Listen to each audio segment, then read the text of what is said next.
राज्यसभയിൽ मैं यहाँ नरेंद्र मोदी സംസാരിക്കാൻ അദ്ദേഹത്തിന്റെ आदरणीय राष्ट्रपति जी के अभिभाषण की चर्चा में भागीदार बनने के लिए उपस्थित हुआ हूँ और मैं आदरणीय राष्ट्रपति जी के भाषण को मेरी तरफ से आदरपूर्वक धन्यवाद भी देता हूँ, अभिनंदन भी करता हूँ।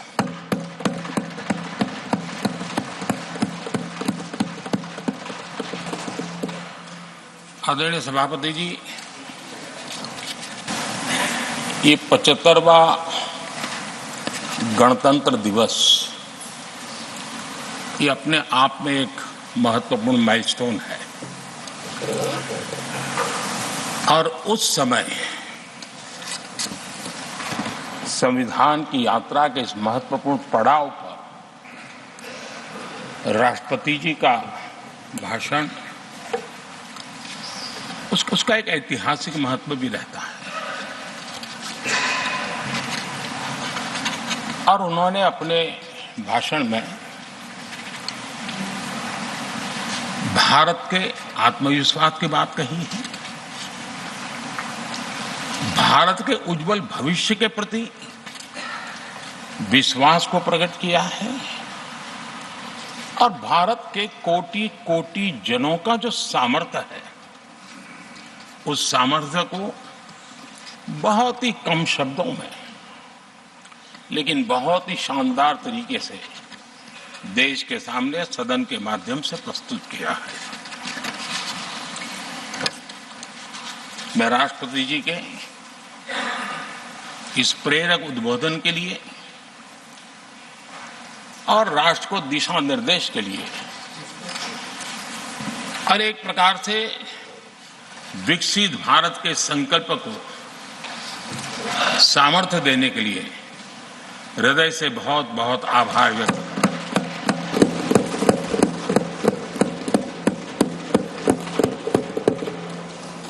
चर्चा के दरमियान अनेक मान्य सदस्यों ने अपने विचार रखे और चर्चा को समृद्ध करने का अपने अपने तरीके से प्रयास भी किया। इस चर्चा को समृद्ध करने के प्रयास करने वाले सभी आदरणीय साथियों का भी मैं हृदय से आभार व्यक्त करता हूं, अभिनंदन करता हूं।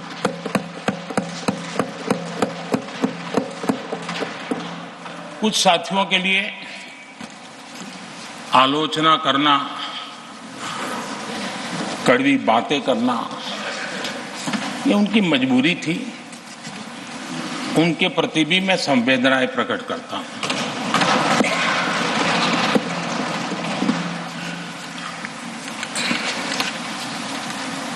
मैं उस दिन तो कह नहीं पाया लेकिन मैं खड़गे जी का विशेष आभार प्रकट करता हूं।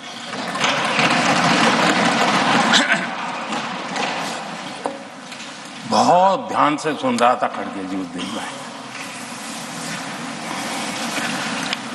और ऐसा आनंद आया, ऐसा बहुत कम मिलता है। लोकसभा में तो कभी कभी मिल जाता है लेकिन आजकल वो दूसरी ड्यूटी पर है तो मनोरंजन कम मिलता है,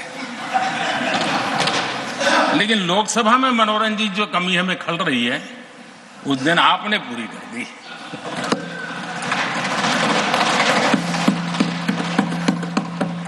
और मुझे प्रसन्नता इस बात की थी कि माननीय खड़गे जी काफी लंबा और बड़ी इम्तिहान वजह से शांति से बोल रहे थे, समय भी काफी लिया था। तो मैं सोच रहा था कि आजादी मिली कैसे,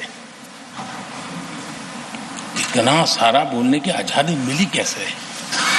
तो मैं सोच तो रहा था लेकिन बाद में मेरे ध्यान में आया कि दो स्पेशल कमांडर जो रहते ना उस दिन नहीं थे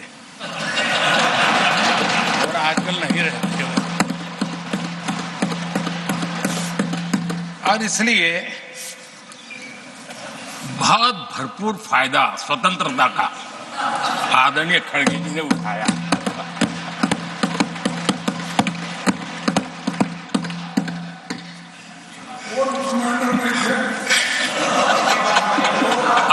लगता है कि उस दिन खरगे जी ने सिनेमा का एक गाना सुना होगा, ऐसा मौका फिर कहां मिलेगा।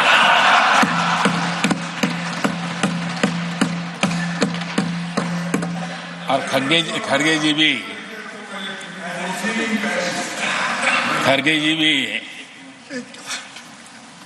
एम्पायर नहीं है, कमांडोज नहीं है, तो चौके छक्के मारने में मजा आ रहा था उनको।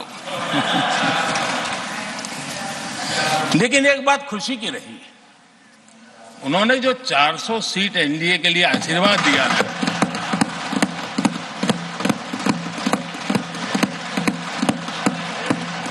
और मैं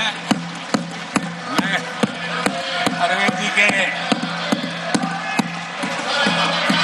इन आशीर्वाद को, आपके आशीर्वाद मेरे सर आंखों पर, अब आपको आशीर्वाद वापिस लेना तो ले सकते हैं, क्योंकि एक कमांडो तो आ गए हैं।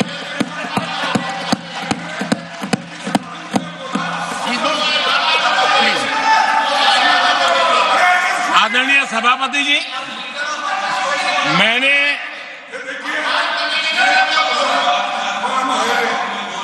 आदरणीय सभापति जी, मुझे पिछले वर्ष का वो प्रसंग बराबर याद है। उस सदन में हम बैठते थे और देश के प्रधानमंत्री की आवाज को गला घोंटने का भरपूर प्रयास किया गया। हम बड़े धैर्य के साथ, बड़ी नम्रता के साथ आपके एक एक शब्द को सुनते रहे, और आज भी आप न सुनने की तैयारी के साथ आए हैं। आप न सुनने की तैयारी के साथ आए हैं, लेकिन मेरी आवाज को आप दबा नहीं सकते हैं।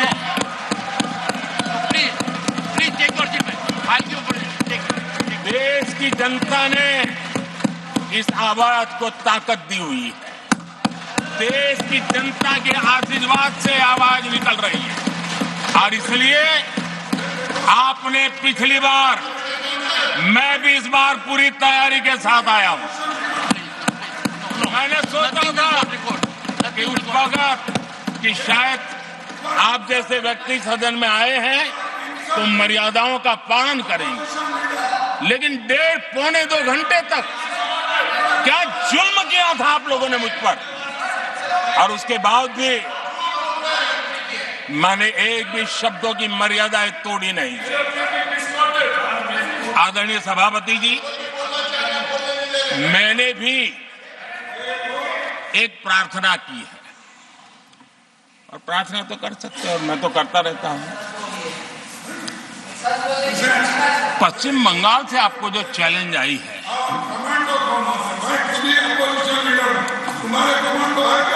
और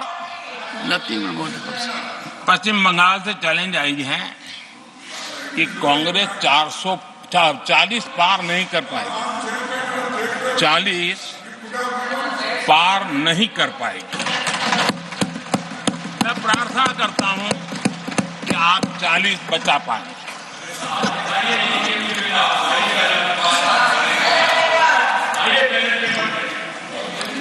आदरणीय सभापति जी, हमको बहुत सुनाया गया है, और हमने सुना है। लोकतंत्र में आपका कहने का अधिकार है, और हमारी सुनने की जिम्मेवारी है। और आज जो भी बातें हुई हैं, उसको मुझे देश के सामने रखनी चाहिए, और इसलिए मैं प्रयास करूंगा। आदरणीय सभापति जी, ये जब सुनता हूं, उधर भी सुना, इधर भी सुना, मेरा विश्वास पक्का हो गया है कि पार्टी सोच से भी आउटडेटेड हो गई है।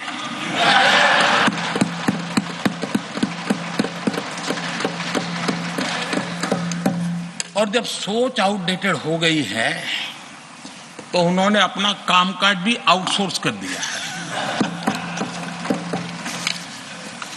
देखते ही देखते इतना बड़ा दल इतने दशकों पर तक देश पर राज करने वाला दल, ऐसा पतन, ऐसी गिरावट, हमें खुशी नहीं हो रही है।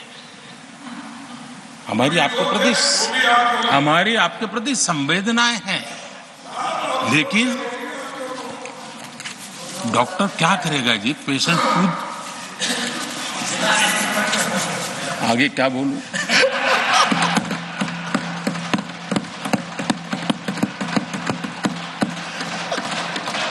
आदरणीय सभापति जी,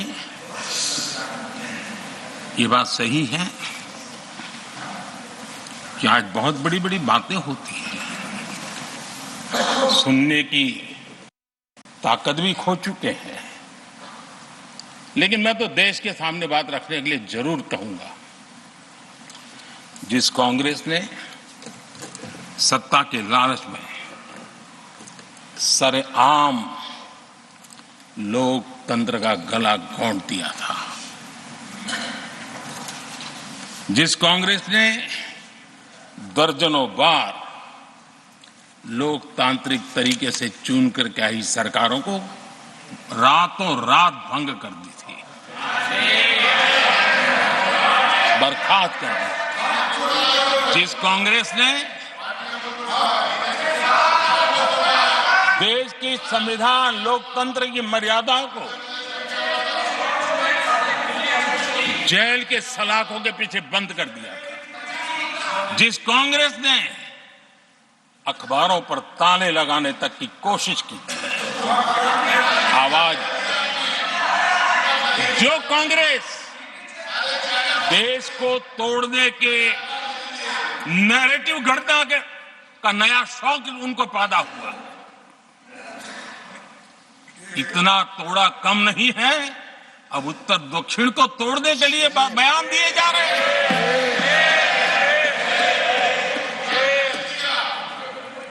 और ये कांग्रेस हमें लोकतंत्र और फेडरलिज्म उस पर प्रवचन दे रही है। आदरणीय सभापति जी, जिस कांग्रेस ने और भाषा के नाम पर देश को बांटने में कोई कसर नहीं छोड़ी, जिस कांग्रेस ने आतंकवाद और अलगाववाद को अपने हित में पनपने दिया, जिस कांग्रेस ने नॉर्थ ईस्ट को हिंसा, अलगाव और पिछड़ेपन में धकेल दिया, जिस कांग्रेस के राज में नक्सलवाद के लिए देश के लिए एक बहुत बड़ी चुनौती बनाकर के छोड़ दिया, जिस कांग्रेस ने देश की बहुत बड़ी जमीन दुश्मनों के हवाले कर दी, जिस कांग्रेस ने देश की सेनाओं का आधुनिकीकरण होने से रोक दिया, वो आज हमें राष्ट्रीय सुरक्षा और आंतरिक सुरक्षा के लिए भाषण दे रहे हैं। जिस कांग्रेस ने आजादी के बाद से ही कंफ्यूज रही, उनको उद्योग जरूरी है कि खेती जरूरी है, उसी कंफ्यूजन में गुजारा किया। जो कांग्रेस तय नहीं कर पाई कि नेशनलाइजेशन करना है कि प्राइवेटाइजेशन करना है, उलझती रही। जो कांग्रेस 10 वर्ष में 12 नंबर से 11 नंबर पर आर्थिक व्यवस्था ले आ पाई, 10 साल में 12 से 11 नंबर, और आप 12 से 11 आने में बहुत मेहनत नहीं पड़ती है, जैसे जैसे आगे बढ़ते हैं तो मेहनत और बढ़ती है। हम 10 साल में 5 नंबर पे ले आए, और ये कांग्रेस हमें यहां आर्थिक नीतियों पर लंबे लंबे भाषण सुना रही है। आदरणीय सभापति जी, जिस कांग्रेस ने ओबीसी को पूरी तरह आरक्षण नहीं दिया, जिसने सामान्य वर्ग के गरीबों को कभी आरक्षण नहीं दिया, जिसने बाबा साहब के बजाय बाबा साहब को भारत रत्न देने योग्य नहीं माना, अपने ही परिवार को भारत रत्न देते रहे, जिस कांग्रेस ने देश की गली सड़कों चौक चौराहे पर अपने ही परिवार के नाम के पाठ जड़ दिए हैं, वो हमें उपदेश दे रहे हैं, वो हमें सामाजिक न्याय या पाठ पढ़ा रहे हैं। आदरणीय सभापति जी, जिस कांग्रेस के अपने नेता की कोई गारंटी नहीं है, अपनी नीति की कोई गारंटी नहीं है, वो मोदी की गारंटी पर सवाल उठा रहे हैं।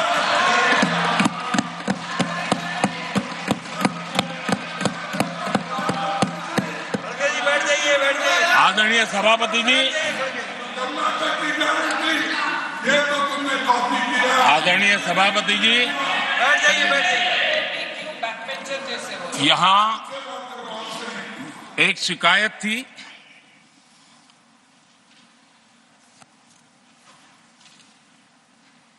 और उनको लगता है कि हम ऐसा क्यों कहते हैं, हम ऐसा क्यों देख रहे हैं। देश और दुनिया उनके 10 साल के कार्यकाल को ऐसे क्यों देखती थी, देश क्यों नाराज हो गया।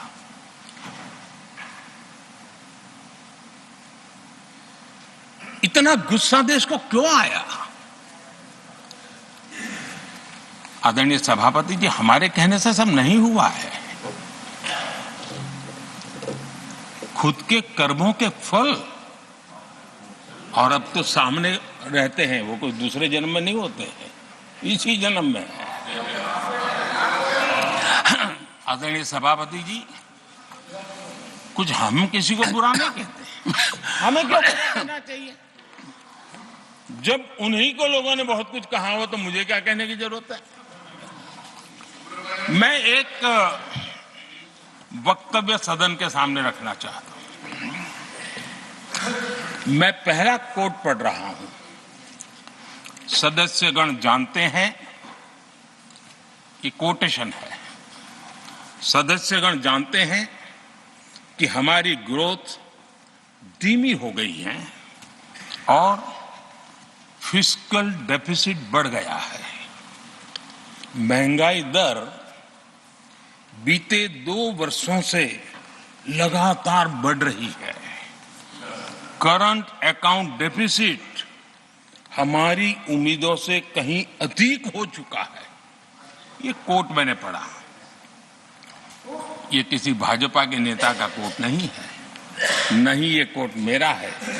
आदरणीय सभापति जी, यूपीए सरकार के 10 साल पर तत्कालीन प्रधानमंत्री आदरणीय पीएम के रूप में रहे श्रीमान मनमोहन सिंह जी ने कहा और खुद के कार्यकाल में कहा, ये हालत थी, उन्होंने वर्णन किया था। आदरणीय सभापति जी, अब मैं दूसरा कोट पढ़ता हूं, देश में व्यापक गुस्सा है, पब्लिक ऑफिस के मिसयूज को लेकर भारी गुस्सा है। इंस्टीट्यूशंस का मिसयूज कैसे होता था, ये उस समय, ये भी मैंने नहीं करा, ये उस समय के प्रधानमंत्री पद पर डॉक्टर मनमोहन सिंह जी कह रहे थे। उस समय भ्रष्टाचार को लेकर पूरा देश सड़कों पर था, गली गली में आंदोलन चल रहे थे। अब मैं तीसरा कोट पढ़ूंगा।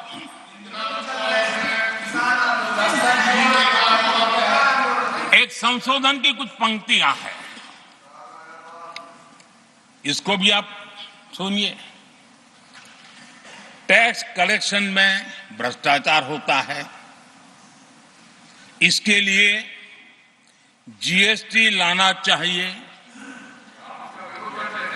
राशन की योजना में लीकेज होती है, जिससे देश का गरीब सबसे अधिक पीड़ित है। इसको रोकने के लिए उपाय खोजने होंगे। सरकारी ठेके जैसे दिए जा रहे हैं, उस पर शक होता है। ये भी तत्कालीन प्रधानमंत्री आदरणीय मनमोहन सिंह जी ने कहा था, और उसके पहले और एक प्रधानमंत्री, उन्होंने ये कहा था कि दिल्ली से 1 रुपया जाता है 15 पैसा पहुंचता है। सुधार, बीमारी का पता था, सुधार करने की तैयारी नहीं थी। और आज बातें तो बड़ी बड़ी की जा रही है। कांग्रेस के 10 साल का इतिहास देखिए। फ्रेजाइल 5 इकोनॉमी में दुनिया में कहा जाता था, मैं नहीं, दुनिया कहती फ्रेजाइल 5, पॉलिसी पैरालिसिस, ये तो उनकी पहचान बन गई थी। और हमारे 10 वर्ष टॉप 5 इकोनॉमी वाले।